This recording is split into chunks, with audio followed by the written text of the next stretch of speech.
Hello my YouTube family. तो welcome back to my new vlog. तो आज के व्लॉग में मैं आपके सारे क्वेश्चंस के आंसर दूंगी जो भी क्लाउड किचन से रिलेटेड है। तो आप सबके मोस्टली जो क्वेश्चन थे कि आप अपनी जर्नी बताओ, हम भी अपना क्लाउड किचन कैसे शुरू करें, ये सारी चीजें। तो अपना क्लाउड किचन जो मैंने शुरू किया था उसका एक्सपीरियंस ये था कि मैंने केनिया में कैसे शुरू किया। अब मैंने कोई कोर्स किया है या नहीं किया है, बहुत सारी चीजें हैं। ठीक है। तो कुकिंग क्या होता है ना कि देखो, आप एक ऐसे मास्टर शेफ की पढ़ाई कर सकते हो, उसमें आपकी स्किल्स बहुत इंप्रूव होती है, बहुत सारी चीजें होती है। बट हम ना कुछ हाउस वाइफ्स ऐसी होती है जिनकी कुकिंग स्किल्स ना बहुत अच्छी होती है और वो चाहती है कि वो घर बैठे भी कुछ अर्न कर लें। ठीक है। कुछ किसी का ऐसा होता है, जैसे मेरे साथ ऐसा था कि I am a makeup artist and skin expert. तो पहला मेरा जो थॉट था ना जब मैं यहाँ आई थी कि नहीं, मुझे मेकअप का करना है और मुझे स्किन का ही करना है, ऐसा था मेरा। बट यहाँ पे रहने का मतलब मुझे ऐसा लगा कि नहीं, मेरे से नहीं हो पाएगा क्योंकि यहाँ पे ना वो प्रोडक्ट्स नहीं थे। तो मैंने बोला कि चलो ठीक है, फिर मैं शांत हो गई थी, मैंने कुछ करना ही नहीं है, अभी हाउस वाइफ बन के रहते हैं। तो 3-4 मंथ मैंने अच्छे से अपनी कुकिंग वुकिंग करती थी। अपने हस्बैंड, शादी हुई थी उस वक्त नई नई, नवंबर में, अभी 1 साल भी शादी को पूरे नहीं हुए थे।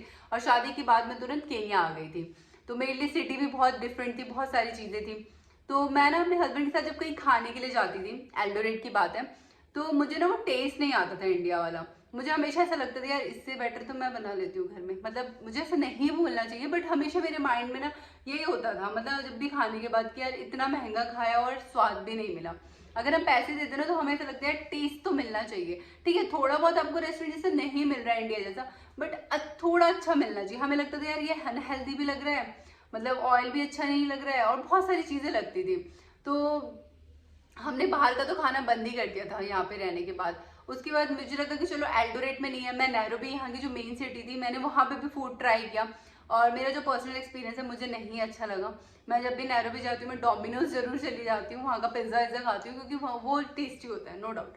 ठीक है। बट रेस्टोरेंट में जो टेस्ट, क्योंकि क्या होता है ना, देखो जो इंडियन शेफ होते हैं उनके हाथ का टेस्ट और वही जो यहाँ के शेफ है, आप उनको कितना भी सिखा दो इंडियन खाना बनाना, वो टेस्ट और वो फ्लेवर दे ही नहीं सकते। तो यहाँ के रेस्टोरेंट में वही प्रॉब्लम होती है। अगर आप अंदर जाते हो तो वो जो रेस्टोरेंट, इंडियन रेस्टोरेंट्स होते हैं, उसमें जो अंदर वर्किंग होते हैं पीपल, वो मतलब यहाँ के लोकल्स होते हैं। तो इसकी वजह से ना उनको तरीका तो पता होता है कि हाँ ये इस तरीके से बनेगा, बट वो फ्लेवर नहीं दे पाते।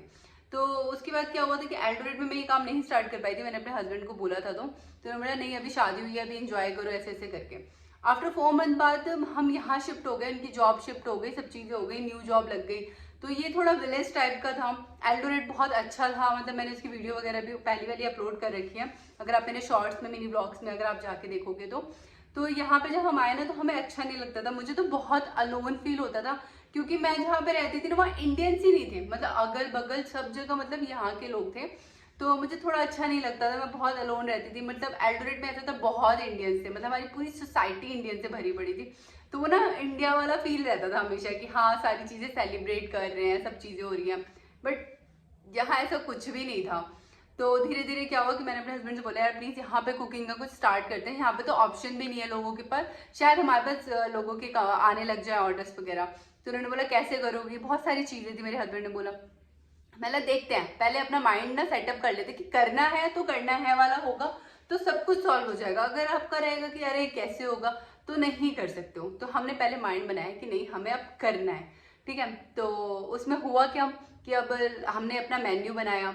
ठीक है, मेन्यू किस तरीके से बनाया कि पहले ना आपको सारी चीजों का ना प्राइस पता होना चाहिए कि एक प्लेट अगर मैंने कोई चीज बनाई है तो उसमें मेरा कितना खर्च आ रहा है, क्योंकि क्लाउड किचन में आप पर्टिकुलर पर्सन के लिए पर्टिकुलर चीजें बनाते हो। ठीक है, आपका मतलब बहुत तरीके से क्लाउड किचन चला सकते हो। मैं बेसिकली ऑर्डर पे चलाती हूँ कि अगर मुझे किसी ने ऑर्डर दिया 1 दिन पहले, 1 घंटे पहले, तो मैं उस हिसाब से सारी चीजें प्रिपेयर करती हूँ। तो मैंने एक पर्सन के लिए सारी चीजें बनाई हैं।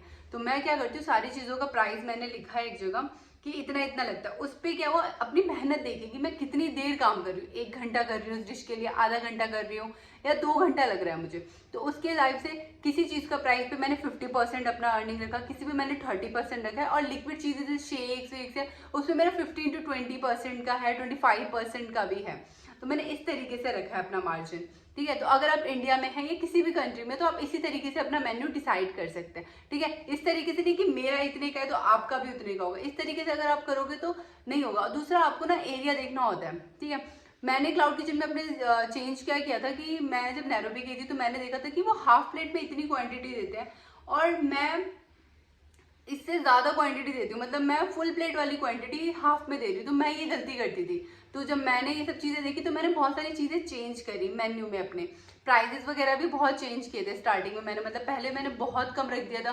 धीरे धीरे मुझे 1 महीने काम करने का चले यार प्रॉफिट तो है ही नहीं, तो ठीक है 1 महीने 2 महीने आपको सीखने में टाइम लगता है, जो कि मुझे भी लगा है।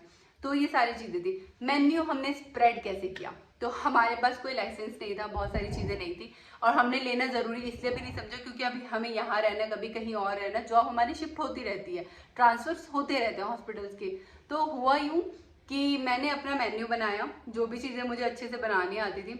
और यहाँ पे ना मतलब कुछ मतलब जो शॉपिंग मॉल्स वगैरह जो कि इंडियंस के हैं, तो मैं वहाँ गई, मतलब मेरे हस्बैंड के पास उनके नंबर थे, हमने उनके साथ अपना मेन्यू शेयर किया, ठीक है। और हमने बोला कि आप प्लीज दूसरों के साथ भी शेयर करें और आप ट्राई करें।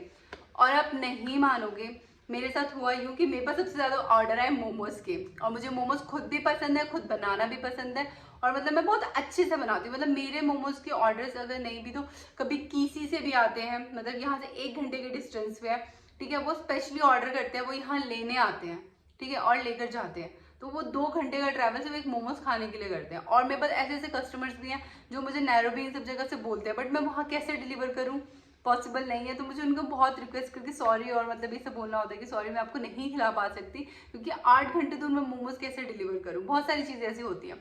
तो यहाँ पे ऑर्डर आए मोमोज के, पहले मेरे पास, मैंने ऑर्डर डिलीवर किया, उनका रिव्यू बहुत अच्छा आया, और वो बहुत खुश थे इस चीज़ से कि उनके सिटी में कुछ उनको अब खाने को मिलेगा अच्छा। तो इस तरीके से मेरा वो मेन्यू जो था वो सबसे स्प्रेड होते गया। और अगर क्लाउड किचन करना चाहते हो ना, तो इसमें ना आपको पहले देखना पड़ेगा कि आपके पास क्या अवेलेबल है। अगर मैं दिल्ली की बात करूँ क्लाउड किचन की ना, तो दिल्ली में क्लाउड किचन भी बहुत है, रेस्टोरेंट भी बहुत है, स्ट्रीट फूड भी बहुत है, ठीक है। तो उसमें आपको अगर अपना स्टार्ट करना है जोमेटो स्विगी पे ना, तो मुझे लगता है बहुत सर्वाइविंग होगा अगर आप स्टार्ट करो। बट हाँ, अगर आप दिल्ली मुंबई कोलकाता ये सारी सिटीज को छोड़ के आप किसी विलेज सिटीज में रहते हो ना, और अगर आप वहां स्टार्ट करते हो क्लाउड किचन, बहुत चलेगा। और अगर वहां पे जोमेटो स्विगी नहीं है तो आप लोगों से अपना कांटेक्ट बनाना शुरू करो, ठीक है। उनको बताओ कि हम ऐसे सेल करते हैं, घर से बनाते हैं, आपको 1 दिन पहले या 2 घंटे पहले आप अपना करो। अब मुझे बहुत सारे लोग बोलते हैं आप पहले से प्रिपेयर करके रखो, तो मैं आपको सच बताऊं तो मुझे प्रिपरेशन पहले से करके रखने की जरूरत ही नहीं है, क्योंकि जो मेरे कस्टमर्स है ना वो मुझे टाइम देते हैं बनाने के लिए। हाँ, कई बार क्या होता है कस्टमर मुझे मॉर्निंग में ऑर्डर करते हैं कि हमें ना, वो बहुत सारी चीजें बोल देते हैं, तो मेरे को उसके हिसाब से ना मतलब थोड़ा लग जाता है कि हाँ यार बहुत ज्यादा काम है। बट ठीक है, अगर आप अच्छा खासा 1 दिन में आपके 8,000 10,000 का ऑर्डर आ रहा है, तो मुझे नहीं लगता कि कोई प्रॉब्लम है आपको इतना सारा मतलब ऑर्डर बनाने में। क्योंकि कई बार ऐसा होता है कि आप घर में फ्री होते हो और आपके ऑर्डर नहीं आते हैं, ठीक है। और लाइसेंस की बात रही तो मैंने लाइसेंस इसीलिए नहीं लिया क्योंकि मैं कुछ मतलब ऐसे ऑनलाइन नहीं सेल कर रही हूँ, मेरे बहुत ज़्यादा कस्टमर नहीं है। मेरे मैक्सिमम टू मैक्सिमम जो इंडियंस हैं यहाँ पे वो 10 कस्टमर्स होंगे, क्योंकि यहाँ पे इंडियंस फैमिली जो है वो ज़्यादा नहीं है, 10 से 15 इंडियन फैमिली होंगी। और उसके बाद जो यहाँ के लोकल्स हैं उनमें कुछ मुस्लिम्स हैं, मोमडन्स हैं, और वो उनको बिरयानी और चिकन ये सब खाने का बहुत शौक है, तो वो भी मेरे कस्टमर हैं। बट वो भी बहुत ज़्यादा नहीं है, वो भी 8-9 ही होंगे जो मेरे से रेगुलर बेसिस पे तो नहीं, मतलब मंथ में 4-5 बार पर पर्सन ऑर्डर कर ही देते हैं चिकन की डिशेज, ठीक है। तो इस तरीके से मैं अपना क्लाउड किचन घर से ही चलाती हूँ। तो और उसके बाद लोगों का ये क्वेश्चन था कि आप प्लास्टिक बॉक्सेस क्यों यूज़ करते हो, प्लास्टिक बॉक्सेस क्यों यूज़ करते हो। तो मैं आपको बता देती हूँ, प्लास्टिक बॉक्सेस बहुत सारे रेस्टोरेंट्स वाले, होटल्स वाले यूज़ करते हैं, बट मेरे साथ प्रॉब्लम ये हो जाती है, और इंडिया और यहाँ के जो बॉक्सेस है ना उसमें क्वालिटी की प्रॉब्लम है। यहाँ जो बॉक्सेस हैं उनकी जो क्वालिटी है वो बिल्कुल अच्छी नहीं है, ठीक है, मैं खुद भी मानती हूँ, बट मेरे पास सेकेंड ऑप्शन नहीं है। हाँ, उसका सोल्यूशन मैंने ढूंढा है। इंडिया में ना अल्मोनियम फॉइल पेपर्स आते हैं जिसमें आप कुछ भी फिल करो और उसके बाद उसको आप सील कर सकते हो, आपके सीलिंग मशीन होनी चाहिए। तो हमने सोचा कि जब हम इंडिया जाएंगे नवंबर या दिसंबर में, तो हम ये सारी चीज़ें खरीद के लाएंगे और हम उसमें पैक करके देंगे। बट अभी 2 महीने तक मैं अपना कुछ भी बॉक्स वगैरह चेंज नहीं कर सकती हूँ, मुझे इसी में डिलीवर करना पड़ेगा, क्योंकि ये मेरी प्रॉब्लम है। क्योंकि अगर यहाँ पे कोई और सोल्यूशन होता, अच्छे प्रोडक्ट्स मिलते या अच्छी चीज़ें मिलती, तो मैं उसमें ही करती, क्योंकि मुझे खुद भी यूज़ करना पसंद नहीं है। क्योंकि देखो वो खाना मैं भी बना रही हूँ, खा रही हूँ। अब कुछ लोग बोलते हैं आपने ये यूटेंसिल्स क्यों यूज़ किया, वो यूटेंसिल्स क्यों यूज़ किया। तो मैं आपको बता देती हूँ कि ठीक है, अब ये जो आते हैं ना कई बार हमें लोकल मिल जाते हैं, तो वो खराब हो गए, तो हम चेंज कर लेंगे उसको टाइम पे। ऐसा नहीं है कि हम भी चेंज नहीं करना चाहते, हम इसी को यूज करेंगे। अभी हमने शुरू किया अपना क्लाउड किचन, सारी चीजें तो हम धीरे धीरे चेंज करेंगे। हम एक बार में सारी चीजें नहीं ले सकते हैं, हमें नहीं पता कि हमें आने वाले टाइम में बहुत प्रॉफिट होगा नहीं होगा, कितना प्रॉफिट होगा। तो जितना है ना अभी आप उतने से ही शुरू करो, ठीक है। ये मत सोचो कि अब ना ये शुरू करना है तो हमें इतनी सारी चीजें लेनी पड़ेगी। आप घर से शुरू कर रहे हो तो आप घर की ही चीजें यूज करो, घर के यूटेंसिल्स यूज करो, बड़े बड़े यूटेंसिल्स, ये सारी चीजें लेने की जरूरत नहीं है आपको। हाँ, बट जब आपका एक बार ना रन करना शुरू हो जाए ना, तो उसके बाद आप सोचो। जैसे आज मैं सोचती हूँ कि नहीं, मेरी ये चीज खराब हो रही है यूटेंसिल्स में, वो चीज खराब हो रही है, मुझे ये सारी चीजें अब लेनी है। तो इस तरीके से तो आप मुझे इस वीडियो में ज़रूर बताइएगा कि आपके लिए वीडियो कितनी हेल्पफुल रही। और अगर इसमें मैं किसी क्वेश्चन का आंसर नहीं दे पाई हूँ तो आप मुझे कमेंट बॉक्स में डाल दीजिएगा। मैं जल्दी से जल्दी कोशिश करूँगी उसके ऊपर आपके लिए वीडियो बनाऊँ और आपके साथ शेयर करूँ। Thank you for watching my video.